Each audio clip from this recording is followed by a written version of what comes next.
Hi book besties. So I just finished Keep Me Never by Meagan Brandy, and this is book 4 in the Boys of Avix series. It's also the final book in the series, and I'm honestly kind of sad it's over.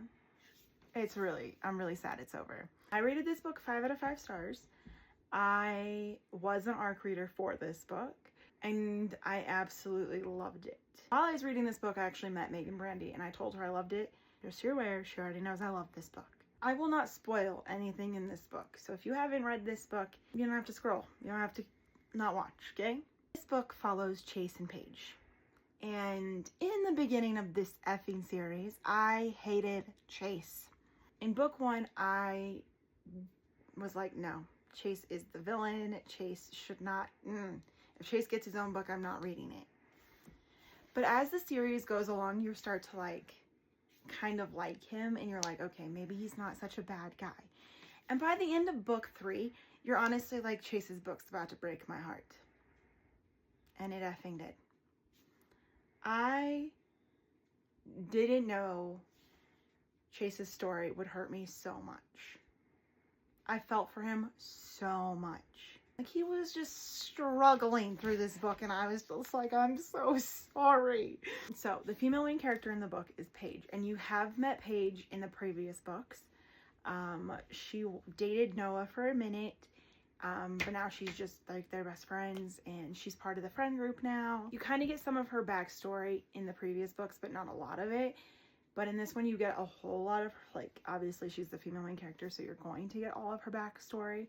She's met with this impossible decision kind of thing in this book, because somebody that she didn't know existed in her family comes and makes themselves known, and she's forced between living their legacy versus living her dream. And so she has to make that choice in this book. It's a really good book, okay?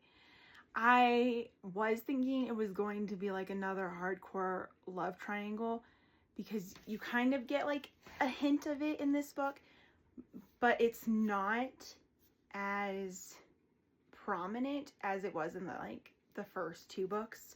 Honestly, I was like, another freaking love triangle book. I cannot do it. I can't do it. But I got through it because I wanted to read Chase's story. And I was glad when the love triangle aspect wasn't in your face kind of thing. It happened for a couple chapters, and Paige made it known that she wasn't freaking interested. She was like, no, I'm with this other guy. No, you can't help teach me how to golf kind of thing. It wasn't heavy on the love triangle, which I appreciated.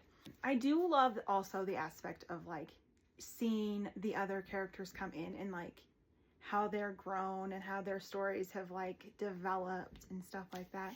It was a really cute one. So when it comes out, and I think it comes out November 10th through the 12th, one of those 2 dates, one of those comes out in November. When it comes out, everyone should go read it. It was, especially if you loved this series, it was a good book. The other thing I will mention, this might be spoiling it a little bit, I didn't expect Chase to be so dominant in the bedroom. I didn't. And when it happened, I was shocked. I legit was sitting on the airplane and my jaw was like, what? He just said that? I'm here for it, okay? I loved it. I just wasn't expecting it from my boy Chase. But it works, okay? It works. When it comes out, everyone should go read Keep Me Never by Meagan Brandy. So freaking good. Thank you for watching this video. I hope you guys enjoyed, and I will see you in the next one.